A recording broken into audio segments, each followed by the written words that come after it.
밤사이 나온 투자 뉴스 정리해보겠습니다. 개장 전 뉴스 보고 전략 정비하는 시간, 오늘도 네 분과 함께할게요.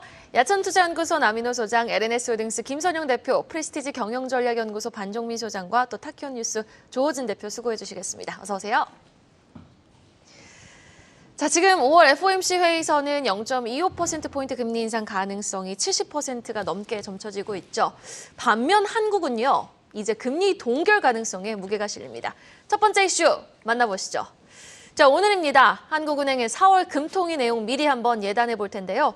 한국은행 지금 2021년 8월부터 금리 인상 기조를 계속 이어왔는데 오늘부터는 그 금리 인상이 좀 끝날 가능성이 높은 거죠. 네, 맞습니다. 어쨌든 이제 우리나라를 포함해서 전 세계 국가들은 이제 미 연준의 금리 인상을 어떻게 하냐에 따라서 보통 이제 밸런스를 많이 맞춰가는데요. 일단은 연준이 앞으로 25bp 추가 한 번 정도 더 이상 올릴 갭밖에 없다는 그런 얘기가 나오면서 이제 우리나라도 거의 끝으로 다가가는 것 같다는 이런 얘기가 나오고 있는 것 같습니다. 잠시 후에 한국은행에서 이제 4월달 금융통화위원회가 열리게 되는데요. 일단 시장은 동결을 기정사실화하고 있습니다. 저도 사실 이번에 동결에 좀 무게를 좀 두고 있는데 일단 연준의 최근에 이제 긴축 속도가 좀 많이 둔화가 됐습니다. 그리고 이제 우리나라의 어떤 물가가 좀 양호한 흐름이 최근에 이어지는 것을 좀 고려하게 되면 아무래도 추가 인상 명분이 좀 많이 약화됐다고 보시면 될 것 같은데요. 한국은행의 현재 기준금리는 3.5% 수준입니다. 이거는 지난 2020년 5월 달에 코로나 대응을 위해서 이제 역대 최저치로 금리를 0.5%까지 떨궜었죠. 이제 그 이후에 동결을 지속해 오다가 21년도 8월 달부터는 인상을 해 왔는데 이제 거의 끝으로 다가가는 것 같습니다. 일단 동결을 기정사실화한 이유는 앞에서 말씀드린 대로 미국의 긴축 기조 둔화 그리고 우리나라의 물가 안정세를 꼽을 수 있는데 일단 연준부터 살펴보면은 최고 75bp까지 계속 올리면서 이제 인상을 해왔었죠. 근데 최근에는 25bp 수준까지 인상 속도를 좀 낮췄고요. 그리고 5월 달에 마지막 인상으로 예상하고 있고 25bp가 끝일 것이다라는 그런 얘기들이 굉장히 지금 월가에서 많이 나오는 상황입니다. 또한 우리나라 물가를 좀 살펴보면은 제가 좀 살펴봤더니 3월달 소비자 물가 상승률이 4.2%로 집계가 됐습니다. 근데 이거는 약 딱 1년 전에 2021년도 3월 달에 4.1% 발표가 되고 나서 그 이후에 가장 낮은 수치인데요. 어쨌든 아직까지도 3%란 수치는 높습니다. 뭐 미국 6% 높습니다. 하지만 1년 전에 비해서는 가장 낮은 수치를 현재 지금 유지를 해주고 있기 때문에 제가 봤을 때는 소비자 물가 상승률이 많이 좀 안정을 찾고 있다라고 좀 생각이 되고 있고요. 물론 가시화되는 거는 제가 지난번에 말씀드렸지만 여름 이후에 한번 좀 보시면 될 것 같다는 말씀드렸습니다. 어쨌든 최근에 추경호 부총리도 이제 돌발 변수만 없다라고 하면은 2분기에는 3%대 물가를 볼 수 있을 것이다라는 그런 얘기를 하고 있고요. 연준도 이제 이번에 사실 뭐 내일 CPI 발표되고 이제 이번 달에도 이제 PCE 발표되는데 빠르면은 뭐 한두 달 내에 이제 5%대, 뭐 5% 중반대 이후에 어떤 CPI를 볼 수 있을 것이다 이런 얘기도 좀 나오고 있는 것 같습니다. 어쨌든 여러분들에 대해서 안정을 좀 찾고 있는 부분이기 때문에 물가 상승률, 인플레이션에 대한 어떤 부담감이 많이 낮아지고 우리가 한 1년 전에 비해서는 관심을 좀 많이 이제 내려놓고 있는 건 사실인 것 같은데요. 어쨌든 오늘 금통위 결과 한번 지켜보시고 이제 금리 인상의 끝으로 다가가고 있으니까 그동안 금리 인상 때문에 영향을 받았던 대형 IT주들 이런 기업들 다시 한번 좀 계속 관심을 가져보시면 좋을 것 같다는 의견 드리겠습니다. 네, 알겠습니다. 그런데 또 이면에는 우리는 만약 이번에 동결을 하고 미국은 다음 달 또 베이비 스텝을 단행한다면 한미 금리 차가 지금 1.75%포인트로 역대 최대 수준으로 확대가 되거든요. 그에 따르는 자본 유출 부담은 또 어느 정도 우리가 염두에 둘 필요는 있어 보입니다. 자, 그러나 국내 증시 분위기 어떤가요? 요즘 너무 좋지 않습니까? 자, 다음 이슈는요. 드디어 2,500포인트 탈환에 성공한 코스피 지수 뉴스 터치해보겠습니다. 반도체 2차 전지가 함께 힘을 내주니 8개월 만에 코스피가 드디어 2,500포인트 돌파에 성공을 합니다. 어제 시장 좀 어떻게 보셨어요? 네, 우리 시청자 여러분들께 한 달 전부터 2,500포인트에서 몇 번 말씀을 드렸습니다만 드디어 어제 종가 기준 2,512포인트 돌파를 성공했습니다. 말 그대로 돌아온 외국인이라고 하는데요. 우리 서부 영화에 그런 말 나오죠. 돌아온 장고. 장고가 어디선가 나타나가지고 악당들을 모두 해치우는 그런 영화 내용이죠. 그런데 저는 여기서 한 가지 빠졌다고 봅니다. 외국인들의 힘만으로 이번에 종합주가지수 2,500 넘었을까요? 그렇지가 않습니다. 사실 그 근저에는 지난주 목요일 날 우리 대한민국 개인 투자자, 라이온 투자자들의 힘이 굉장히 컸습니다. 지난주 목요일 날에 외국인들이 현물에서 1조, 선물에서 2조 원의 주식을 내다 팔 때 말 그대로 매물 폭탄이었죠. 그때 마일의 개인 투자자들이 그 물량을 전부 소화해내지 못했다면 아마 지금 외국인들은 매도, 숏으로 계속 대한민국을 공격했을 겁니다. 그런데 3조 원씩이나 주식을 팔고도 대한민국 종합주가지수는 불과 35포인트밖에 안 내려갔죠. 그래서 그들은 패를 바꾼 겁니다. 아래쪽이 아니구나. 위쪽으로 가겠다 하고 드디어는 외국인 투자가들이 반도체 그리고 2차 전지 그리고 조금 더 확산한다면 자동차까지 매수에 나서면서 우리 주가 지수는 2,500을 돌파했습니다. 문제는 2,500을 넘는 게 아니죠. 여기에 안착을 해야 됩니다. 제가 볼 때는 곧바로 뭐 첫 숟가락에 배부를 수 없지 않습니까? 단 한 번 2,500 돌파했다고 바로 된 게 아니고 이제 당분간 몇 번 정도 2,500을 시험대를 한번 할 가능성이 매우 높습니다. 그럼에도 불구하고 결국 여러 가지 좋지 못한 경제 여건이라든가 이런 좋지 못한 상황에서도 우리 대한민국 주가 지수의 정상적인 위치는 2,500 밑에는 저평가라는 것이 일반적인 공론입니다. 2,500이 계속 유지가 되고 2,500에 안착되는 그런 시장이 오기를 바라겠습니다. 네, 2,500포인트 안착 저도 한번 기대해 보도록 하겠습니다. 사실 이 상승 기세 일각에서는 이어질 것이다. 2,700포인트까지 지금 열려있는 상황이다라는 목소리도 있고요. 또 일각에서는 아니다. 이제 급등했으니 어느 정도 조정을 염두에 둬야 할 시점이다라는 목소리도 있거든요. 반종민 소장님은 지금 시장 어떻게 보세요? 제가 봤을 때는 그 양지수 모두 추가 상승은 충분하다 보고 있고요. 네. 뭐 여러 가지 이슈가 있기는 하지만 하반기 때 뭐 기준으로 뭐 미국의 연내 긴축에 대한 중단 가능성도 좀 있지 않을까 판단하고 있고, 국내는 뭐 고물가 부동산 시장 침체로 인해서 인하에 좀 베팅 가능성을 하반기 때 좀 둘 수 있지 않을까 판단합니다. 물론 제가 봤을 때는 동결 가능성이 있기 때문에 이 점은 좀 더 지켜봐야 되겠지만 일단 하반기 때는 충분히 기대를 해볼 수 있지 않을까 판단하고 있고요. 최근에 그 반도체 감산에 관련된 이슈, 오히려 저는 이 감산에 대한 이슈가 나왔을 때 제가 이제 저번 주에 말씀드렸던 SK 하이닉스에 대한 의견에 대해서 잘못된 부분에 대해서는 굉장히 좀 어떻게 보면은 투자자분들에게 큰 도움이 되지 않았을까라고 생각이 됩니다. 오히려 틀린 것이 큰 도움이 되지 않았나 생각을 하고 있기 때문에 이 부분의 기대감은 좀 더 상당하다라고 생각을 하고 있고요. 2차 전지에 대한 성장 기대감도 있고, 또한 그로 인한 예탁금이 굉장히 좀 크게 증가를 했습니다. 이외에 코스피 올해에서는 그 올해 3월부터 외인의 매수세가 꾸준히 유입되는 상황들을 봤을 때는 코스피는 제가 봤을 때 2,700포인트도 충분히 갈 수 있지 않을까라고 판단을 하고 있습니다. 역시 코스닥 역시도 그 주가 상승 가능성이 매우 충분하다 판단이 되고 있고요. 이번 주 내로 한 900포인트는 돌파하지 않을까 판단합니다.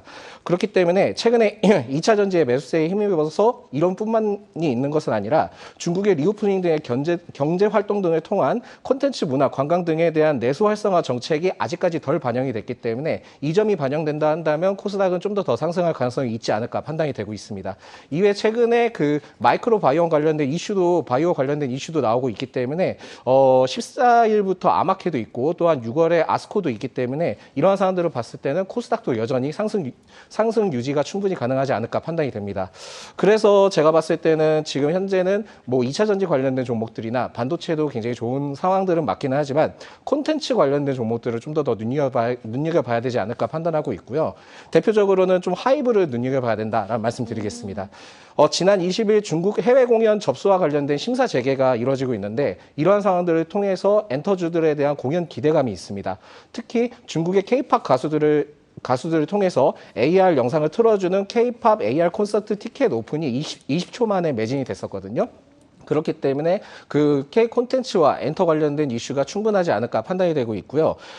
하이브의 경우에는 이제 BTS 지민이 미국 빌보드 메인 싱글 차트 핫 100에 1위를 등극했습니다. 이러한 이슈도 있고, 또한 5월에 르세라핌이 언포 기분 컴백을 예정하고 있고, 또한 사나 레이블의 코지 엔터도 역시 첫 보이그룹이 데뷔를 하고 있기 때문에 아티스트 라인업이 상당하다라는 말씀을 드리겠고요. 이에 그 뉴진스가 코카콜라와 협업을 했는데 이게 사실상 광고하면은 그 코카콜라의 광고의 대명사는 북극곰인데 이 북극곰을 떠나서 이제는 뉴진스로 좀 인식이 될 수 있지 않을까라고 판단하고 있습니다. 그렇기 때문에 이 CM송도 최근에 그 지난 3일에 톱 100 차트 안에 4위를 기록을 했었습니다. 물론 지금은 31위긴 하지만 결국은 아티스트가 잊혀지지 않는다는 상황들을 봤을 때는 하이브를 좀 주목을 해보자라는 말씀을 드리겠고요. 3월부터 외인의 매수세가 꾸준히 유입되고 있고 이달부터 기관의 그 연속 순매수까지 나오는 상황들을 봤을 때는 추가 상승 동력이 충분하다 말씀드리겠습니다. 네, 그렇습니다. 말씀해 주시죠. 네, 그리고 이외에 또 콘텐츠로는 사마 네트워크스가 있는데 이 기업의 경우에는 그 낭만 닥터 김사부 3 제작에 대해서 계약을 체결을 했고 그리고 4월 28일 날 이제 방영을 하기 때문에 이 점을 좀 참고를 해서 투자를 하시면 좋다라는 말씀드리겠습니다. 펜 엔터테인먼트도 올해 그렇게 많이 드라마를 만든다는데 사마 네트워크스를 좀 더 좋게 보시는 거예요? 네, 그렇습니다. 네, 알겠습니다. 사마 네트워크스와 하이브 오히려 반도체와 2차 전지주들이 약진하는 가운데 콘텐츠 관련 종목들도 한번 주목해 보도록 하겠습니다. 자, 이어지는 뉴스는요. 쉬지 않고 달린다. 에코프로 소식 터치해 보겠습니다. 오늘 이 에코프로 그룹주들의 1분기 실적 발표를 앞두고 어제도 좀 고공행진했던 에코프로 그룹주들. 과열 구간이라는 평가를 아주 비웃듯 시총 몸집이 어마무시해졌는데요. 카카오 그룹주보다 지금 더 커졌다고 해요. 오늘 실적 발표 좀 어떻게 예상하고 계십니까? 네, 아마 방송 출연하시는 모든 전문가님들께 마치 뭐 해리포터의 볼드모트 같은 뭐 조금이라도 나쁜 얘기를 할 수가 없는 그런 에코프로인데요. 일단 오늘 실적 발표가 있습니다. 사실 근데 에코프로의 어떤 성장세나 이런 거를 봤을 때는 전기차 시장 이번에 IRA 빨로 제대로 받았고요. 항상 말씀드린 대로 전기차에 대한 성장은 여전히 ING일 것이고 뭐 주가가 너무 단기간 내에 크게 올랐다 해가지고 이게 너무도 오버슈팅 됐다라고 말하기도 좀 분명히 무리가 좀 있는 것 같습니다. 항상 시장은 그런 어떤 기대감과 그런 어떤 수급을 가지고 올라가기 때문에 참 이제 밸류 계산이 어렵긴 하죠. 어쨌든 오늘 많은 분들이 관심 있어 하시는 이제 에코프로 실적이 발표가 됩니다. 코스닥 시장이 최근에 전 세계 시장 상승률 1위라고 하죠. 이 가운데서 이제 어제 보니까 사실 상한가가 7개 나왔는데 그중에서 좀 안 좋은 기업들도 상한가 몇 개 좀 있었고요. 상승이 306개 그리고 이제 하락 종목이 1224개가 나왔습니다. 하한가 2개. 사실 누가 보더라도 어제는 정말 하락하는 종목이 많았던 상황이었는데 코스닥 시장 0.88로 상승했습니다. 이게 왜 그러냐면은 당연히 시총 1, 2위 에코프로 비행과 에코프로의 주가 급등 영향이 좀 제법 큰 영향을 미쳤을 거라 보고 있고요. 코스닥 150 레버리지 어제 많이 올랐습니다. 분명히 이 영향이 좀 있을 거라 보고 있는데 어쨌든 오늘 두 기업의 실적이 발표가 됩니다. 일단 컨센을 따져보니까 에코프로 BM의 매출은 YOY로 180% 이상 크게 올라갈 것이다라고 예측하고 있고요. 앞에서 말씀드린 대로 IRA 세부 지침이 발표되고 나서 제일 중요했던 포인트는 불확실성이 사라졌습니다. 그동안 과연 혜택을 받을 것인가 못 받을 것인가 이런 얘기가 되게 많았었는데 이거에 대한 불확실성이 좀 사라진 부분이 좀 중요한 것 같고요. 배터리 소재에 대한 부분 성장성 이건 사실 이 성장성에 대해서 아예 별로 안 좋다 이거는 끝일 것 같다라고 얘기하는 사람 자체가 사실은 좀 이제 의미가 없는 의견들이죠. 그래서 성장세는 당분간 이어질 수 있을 것 같고요. 최근에 많은 베이스 환경들이 좀 도와주고 있는 상황이기 때문에 이 기업에 대해서 투자를 그대로 이어가 보시면 좋겠다라는 그런 의견을 좀 드리고 있고요. 오늘 실적 발표가 시장의 예상보다 잘 나올지 못 나올지 만약 예상보다 더 잘 나오게 되면 주가는 더 세게 올라갈 수 있을 것이고 이게 만일 예상보다 좀 적게 나오게 되면 조금 차익 실현 매물이 나올 수 있을 거라 보고 있는데 제일 중요한 것은 주식할 때 제일 중요한 것은 뭐냐면은 숫자 그리고 성장성 딱 두 가지만 보시면 될 것 같다는 의견 드리겠습니다. 네, 알겠습니다. 숫자와 성장성 딱 두 가지를 잘 지켜보자라고 말씀을 해주셨습니다. 사실 이렇게 에코프로가 고공행진한 상황 속에서 이 질문이 제일 드리기 좀 난처하지만 이 질문이 제일 드리고 싶네요. 에코프로 이제는 더 갈 수 있나요? 네, 이게 참 아이러니한 질문이기도 하고 어려운 질문이기도 한데요. 일단 에코프로가 그 최근에 외인의 매수세가 일부 좀 유입이 되고 있습니다. 그렇기 때문에 이 점을 좀 참고를 해봐야 되지만 미국 행정부가 결국은 32년까지 신차의 67%를 전기차 대체 정책을 좀 발표를 할 내역이고 또한 이 유럽도 35년까지 내연기관차 퇴출을 좀 시사를 했기 때문에 이 점을 봤을 때는 산업 트렌드가 변화되고 있는 시점에서 이 2차 전지 관련된 종목들은 추가적으로 상승하지 않을까라고 좀 판단을 하고 있습니다. 그렇기 때문에 이 에코프로는 현 상황에서 좀 더 올라갈 가능성이 높다라는 말씀을 드리겠고요. 사실 신규 매수는 좀 다소 좀 부담스러운 구간입니다. 그러다 보니까 신규 매수보다는 기존 보유자분들이 갖고 계시는 영역이다라고 좀 판단을 하시는 게 좋을 것 같습니다. 그렇기 때문에 그 제일 중요한 부분들은 그러면 언제 떨어져? 이게 제일 중요한 포인트인 것 같긴 한데요. 제가 봤을 때는 최상단 그러니까 최상단은 제가 봤을 땐 지난 6개월간 그러니까 2월 7일, 9일에 나왔던 최대 거래량을 초과를 했을 경우 그리고 또 그 부분에 대해서 매도세가 좀 더 강했을 경우에는 그때 큰 조정이 좀 나올 수 있지 않을까라고 판단하고 있습니다. 그렇기 때문에 지금 현재 상황은 아니지만은 좀 더 시간적으로 추가 상승 동력은 충분하지 않을까 판단하고 있기 때문에 이 점을 좀 참고를 하시면서 대응하시면 좋겠다라는 말씀드리겠고요. 이외에 이러한 그 에코프로뿐만이 아니라 첨보라는 종목도 눈여겨볼 필요가 있다라는 말씀드리겠습니다. 이 첨보는 그 전자, 반도체, 2차 전지 소재 사업을 좀 영위를 하고 있고 의약품 중간체 사업도 관련된 영위를 하고 있다라는 말씀드리겠습니다. 작년 4월이죠. 작년 4월에 군산의 새만금 그 국가산업단지의 중대형 리튬 이온 배터리 사용 전해질 제종 공장을 새로 짓고 있었습니다. 그렇기 때문에 올해 좀 마무리가 된다 한다면 작년 5,900톤에서 그 18,000톤까지 추가되어 생산 능력을 확대할 계획을 갖고 있기 때문에 캐파 능력이 상당하다라는 말씀드리겠고요. 이렇게 된다 한다면 이 기업이 고객 수요에 맞는 그 맞춤형 제품의 그 납품이 가능한 상황이기 때문에 이 점을 봤을 때 성장세가 있다라는 말씀드리겠습니다. 이 공장은 사실상 2단계까지 좀 예정이 되어 있고요. 2024년, 26년까지 2단계 공장을 추가적으로 증설할 계획입니다. 그렇기 때문에 2차 전지 소재의 생산 능력을 약 3만 톤 이상까지도 달성한 전망이기 때문에 이 점을 체크하셔야 된다 말씀드리겠습니다. 물론 이제 주요 제품인 2차 전지 소재 및 전자 소재에 대한 그 4분기 실적이 그 고객사 수요의 둔화가 있었고 판가 인하에 관련된 부분들이 있었기 때문에 다소 아쉽기는 하지만은 올해는 좀 굉장히 좀 좋아질 수 있다라는 점을 봤을 때는 매수 관점으로 유효하다라는 말씀드리겠습니다. 네, 알겠습니다. 양극재 중심의 좀 밸류가 과열 구간이다라는 목소리가 나오고 있는 가운데 양극재도 양극재지만은 이제 우리 첨보 쪽에도 한번 주목을 해볼 필요가 있어 보입니다. 자, 에코프로 및 2차 전지 소재 뉴스 한번 터치해봤고요. 계속해서 반도체를 넘어서다 자동차 소식도 체크해 보겠습니다.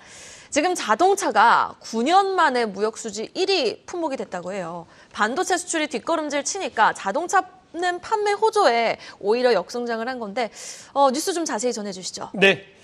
시청자 여러분, 여러분들은 간혹 가다가 대한민국 국민이라는 것이 자랑스러운 때가 있지 않습니까? 저는 언제 그걸 느끼냐면요. 국토 면적 10만 킬로 세계에서 100위권입니다. 인구 5,180만 세계에서 30위권입니다.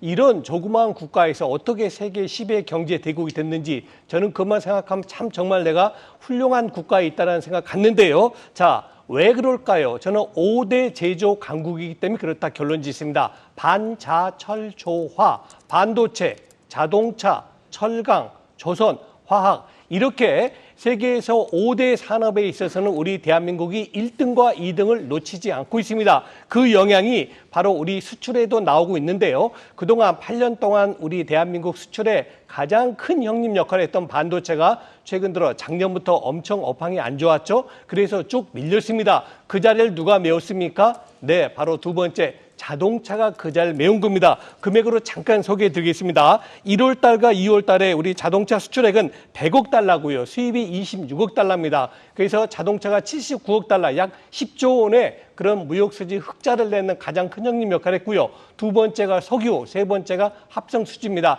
이 두 개 합치면 뭐가 되죠? 화학이 됩니다. 그리고 네 번째가 선박해양 구조물에서 이것이 조선이 되겠고요. 다섯 번째 똑같이 자동차가 됩니다. 그 다음에 여섯 번째는 디스플레이라든가 센서 그리고 마지막에 반도체 나옵니다. 이 두 개는 반도체라고 저는 보고 싶습니다. 자, 결론입니다. 여러분, 이렇게 우리가 대한민국이 세계에서 1등, 2등을 차지하는 이 업황 여러분들 포트폴리오에 넣으셔야 되겠습니까? 안 넣어도 되겠습니까? 저는 반드시 넣으셔야 된다고 봅니다. 늘 말씀드린 대로 주식 투자에서 성공하기 위해서는 어떤 종목 잘 사가지고 수익 보시는 것도 좋지만 올바른 포트폴리오, 올바른 구성을 잘 함으로써 방금 말씀드렸던 반도체, 자동차, 철강, 조선, 화학 그리고 하나 더 붙인다면 금융이 되겠죠. 이 6개를 꼭 우리 시청자 여러분의 포트폴리오에 넣어서 성공 투자하시면 좋겠습니다. 네, 6개 그룹의 테마 한번 포트에 잘 배분해서 넣어보시면 좋을 것 같습니다. 자, 이어서 2차 전지, 자동차, 심지어 반도체까지 바닥론에 수급이 쏠리고 있는 상황 속 다소 소외되어 있는 쪽도 한번 살펴보도록 할까요? 연내 금리 인하 기대감에도 불구하고 주가는 시원치 못한 흐름을 보이는 네이버 소식입니다. 공시가 하나 나왔는데요. 경영진들이 자사주를 또 매입을 해줬다고요? 예, 그 CEO인 최수연 대표와 이제 CFO인 김남선 CFO가 이제 어제 나란히 이제 주식을 이제 매수를 했습니다. 금액이 네이버 전체 시총에 비해서 크진 않지만 어쨌건 중요한 임원들이 이제 자사주를 매입했다는 것은 이제 그 일반 주주들 입장에서는 이제 좋은 시그널을 볼 수 있는데요. 네이버가 주가 왜 이렇게 내려갔는가를 이렇게 살펴본다면은 네이버는 사실 우리가 일반적으로 거의 일상에서 사용하는 이제 그 기업입니다. 그 검색 광고에서 많은 부분이 차지하고 있고, 그 다음에 사실 지난 3년간 네이버 주가가 계속 올라갔던 거는 이커머스, 쉽게 말하면 이제 네이버에서 이제 물품을 갖다가 주문하고 거기서 생긴 이제 매출이 되게 컸습니다. 그 이커머스 시장이 이제 그 팬데믹, 그 코로나 시절에 엄청나게 상장을 했다가 코로나 끝나니까 아무래도 거기에 따라서 후유증이 있어가지고 이제 시장이 정체됐습니다. 이 때문에 네이버의 주가도 역시 이제 올라갔다가 이제 사실 내려갈 수밖에 없고 내려가는 그 와중에 이제 미국 패드의 이제 유동성을 갖다 빨아들이면서 이것이 이중으로 해가서 네이버가 주가가 매출이 이제 떨어질 수밖에 없었습니다. 그럼 이것이 언제 해소될 것이냐를 봐야 되는데 해소될 거라고 보기가 좀 현재로 좀 쉽지 않습니다. 왜냐하면 이커머스 시장이 네이버도 정체지지만 다른 이제 국내 강력한 경쟁자 쿠팡이 있죠. 그다음에 뭐 신세계나 다른 그룹도 있기 때문에 네이버가 이커머스 입장에서 또 다른 이제 매출을 견인하기 어렵다. 근데 이제 네이버가 야심차게 작년 하반기에 인수한 미국의 포시마크가 있습니다. 포시마크가 사실은 올해까지도 어렵고 내년쯤 하나투자증권의 전망으로는 내년쯤에 이제 뭔가가 이렇게 그 숫자를 찍힐 것으로 보입니다. 그래서 당분간은 쉽지가 않은데 다만 이 네이버는 그 이해진 그 의장이 주도적으로 회사를 갖다 계속 그 삼성전자 못지않게 임원들과 회사에 대한 긴장감을 불어넣고 있습니다. 그 때문에 네이버가 오늘의 네이버가 된 것인데 이 점에 또 다른 기대를 해야 되지 않을까 싶긴 합니다. 네, 알겠습니다. 네이버도 이제 빨리 잘 올라와야죠. 지금 에코프로 열풍 보면 코로나 초기 국면 때 우리 네카오 열풍이 어떻게 떠오르지 않을 수 있겠습니까? 현 시점 네이버 주가는 철저히 소외되어 있는 모습인데 앞으로의 주가 전망은 어떻게 보시는지 궁금합니다. 네, 일단 상반기는 그렇게 크게 기대를 하면 안 될 것 같다 판단이 되고 있고요. 이게 지금 금융당국, 그러니까 금감원에서 금융복합기업 진단법이라고 있습니다. 이거에 대한 TF를 좀 출범을 했기 때문에 이 부분들을 봤을 때는 앞으로 이제 빅테크와 핀테크를 좀 나누겠다. 또한 이 부분에서 규제를 좀 강화를 하면서 단단하게 만들겠다라는 내용이 있기 때문에 당분간은 이 부분들을 봤을 때는 주가가 그냥 좀 지지부진하게 흘러가지 않을까라고 판단합니다. 그렇지만은 오히려 이 상황일 때마다 이제 모아가면서 가는 전략이 제일 좀 중요하다라고 판단이 되고 있거든요. 그런 상황들을 봤을 때는 네이버는 제가 보기엔 올해는 그 상반기는 힘들다 하더라도 하반기 때는 좀 기대를 해볼 수 있지 않을까 판단되고 있습니다. 특히 동사는 그 챗 GPT에 관련된 한국어를 6,500배 더 학습한 그 하이퍼 클로바 X를 오는 그 7월에 선보일 예정입니다. 그러다 보니까 챗 GPT와 관련된 이슈를 통해서 부각받을 가능성이 매우 높지 않을까 판단하고 있고요. 이외에 또 한컨 오피스와 네이버 클라우드의 초대규모인 그 하이퍼클로바 X, 그러니까 하이퍼클로바 X가 있는데 이거를 통해서 한국판 챗 GPT의 한컨 오피스를 타치할 계획을 갖고 있기 때문에 이게 뭐 본격적으로 잘 이루어진다 한다면은 네이버 주가 성장에 큰 기여를 하지 않을까 판단하고 있습니다. 무엇보다도 자회사를 통해서 일본 B2B 사업을 좀 강화를 하고 있기 때문에 지금 현재는 그렇게 좋지 못한다 하더라도 하반기 때는 굉장히 좀 긍정적인 모멘텀을 가지고 있기 때문에 지금은 뭐 주가적으로 흐름이 좋지는 못하지만은 매수 시점으로 봐도 될 것 같다라고 판단되고 있고요. 하반기까지 충분히 쭉 가져가면 굉장히 좀 좋을 것이다 라는 말씀드리겠습니다. 상반기 당장 반등을 기대하기는 쉽지 않겠지만 그래도 하반기까지 좀 중장기적으로 보면은 반등 나올 수 있다고 하니까요. 네이버 주가 흐름 한번 기대해 보도록 할게요. 자, 이어서 기업들의 개별 이슈 한번 확인해 보도록 하겠습니다. 저 최근에 레인지 로버 스포츠를 한번 타봤는데 LG 디스플레이의 디스플레이를 보고 아주 깜짝 놀랐거든요. LG 진짜 일 잘한다라고 생각을 했는데 LG 이노텍 뉴스가 또 밤사이에 들러왔네요.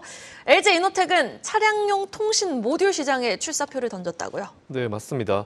뭐 LG 이노텍이 5G 기술을 기반으로 한 차량용 통신 모듈을 공개하면서 시장 선점 경쟁에 나서겠다는 그런 얘기를 발표를 했습니다. 자율주행 시 안전을 확보하려면 사실 제일 중요한 게 신호를 빠르게 캐치하는 부분인데요. 일단 그렇게 되면 차량용 모듈 통신이 굉장히 중요해집니다. 이에 따라서 최근에 시장의 어떤 수요가 굉장히 좀 크게 늘어나고 있는 그런 상황인데요.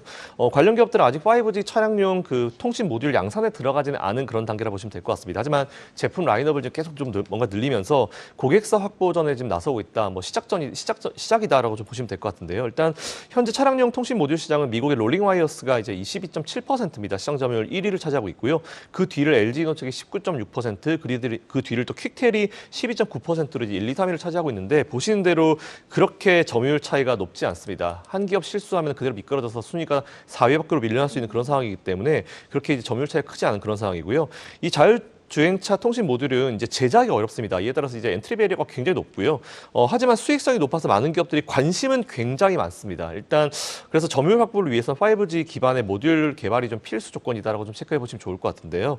앞에서 말씀드린 대로 현재 시장 점유율 1, 2, 3위가 시장 점유율 차이가 그렇게 크지 않기 때문에 개화 단계에서 이제 앞으로 출시되는 제품의 어떤 퀄리티에 따라 가지고 이제 점유율 변동은 쉽게 발생을 할 겁니다. 이에 따라서 앞으로는 기술력이 굉장히 중요할 것 같고요. 현재 지금 2위를 차지하고 있는 LG 이노텍이 1위인 그 롤링 와이어스 따라가지 말라는 법 없습니다. 점유율 차이가 3%도 안 나기 때문에 이 부분 체크해 보시면 좋을 것 같고요. LG이노텍의 새로운 어떤 매출 구조로 나오지 않을까라는 그런 개인적인 생각을 가지고 있습니다. 네, 또 자율주행 쪽이 커지니까 제품 라인업 확대에 나서고 있는 LG이노텍. 추가적인 고객사 확보도 기대가 되는 만큼 2021년에 너무 잘 가지 않았습니까? 그런 랠리 한번 LG이노텍에서도 한번 부활을 기대해 보도록 하겠습니다. 이 가운데 나노 신소재 기업도 공시가 나왔어요. 어떤 내용의 공시입니까?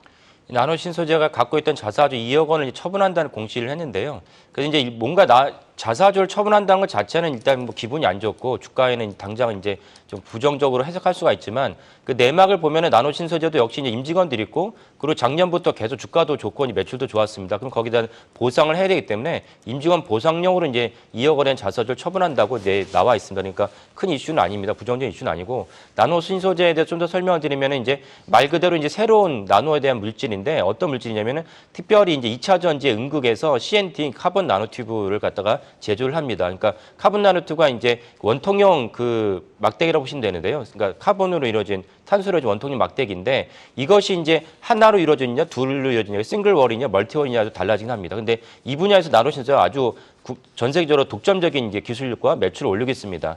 인극제에서 이 2차 전지를 갖다가 CNT를 어떻게 집어넣냐에 따라서 그 2차 전지의 용량과 수명이 갖다가 결정되기 때문에 당분간 이 분야에서 나노신소재의 매출과 영업이익이 이제 확대될 것이 보이고 그거는 바꿔 얘기하면 이제 주가도 더불어 상승할 것으로 봅니다.